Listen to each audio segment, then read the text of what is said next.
the moment Virgin Galactic spaceship separated from mothership and blasted to record a height of 71,000 feet. Spaceship 2 is tucked onto carrier plane White Knight before falling away using its hybrid rocket engine. Virgin Galactic pilot Dave McKay successfully piloted Spaceship 2 and returned it safely back to Earth. Richard Branson says that commercial flights into space will occur later this year and that he will be on the first flight. Katy Perry and Justin Bieber have already reserved their $250,000 tickets to go into space. New photos of Virgin Galactic's Spaceship 2 aircraft, designed for space tourism, show it successfully completing its third rocket-powered test yesterday and reaching an all-time high. The pictures, taken by cameras placed on carrier plane White Knight 2, show Spaceship 2 falling away before it's unhooked and using its hybrid rocket. The test at Mojave Air and Spaceport in California was meant to simulate a flight into outer space that will go into effect later this year. Virgin Galactic eventually wants to host commercial space tours.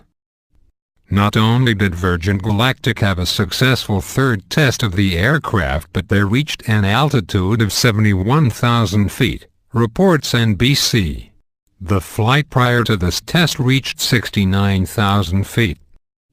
Cameras mounted on Spaceship 2, including one mounted on a tail boom, captured a different view of the rocket soaring into the sky. Virgin Galactic also included a rear-facing camera on Spaceship 2 that showed the trail of smoke as the aircraft reached new heights. Pilot Dave McKay successfully piloted the aircraft and returned it safely back to Earth. Following the flight, he said the experience was a dream come true. This is the first flight in which a Virgin Atlantic pilot sat in the cockpit. Scaled Composites test pilot Mark Stuckey was beside McKay in the cockpit. Meanwhile, Virgin Galactic's Mike Masucci and Scaled's Mike Olsberry were at the controls of Spaceship 2's mothership, White Knight 2. During the first part of the test flight, Spaceship 2 was tucked beneath twin fuselage White Knight 2. Together the planes took off at 7:20 MPT and rose 46,000 feet. After 46,000 feet, they unhooked Spaceship 2 for a rocket blast. NBC reports that the plane coasted in the sky following the burn and the pilots positioned its wings to ensure a stable descent. Minutes later, once the wings were straight, the plane landed on Mojave's 12,000-foot runway with White Knight 2 landing minutes afterwards. The 27-foot wide-winged spaceship tested flight with a 20-second engine burn which amplifies the speed of the plane to a maximum velocity of Mach 1.4, reports Digital Trends. This particular test was meant to monitor the thermal coating on the tail of the spacecraft as well as the ship's control system. That helps the pilot make his way out of outer space and also give space tourists the best views.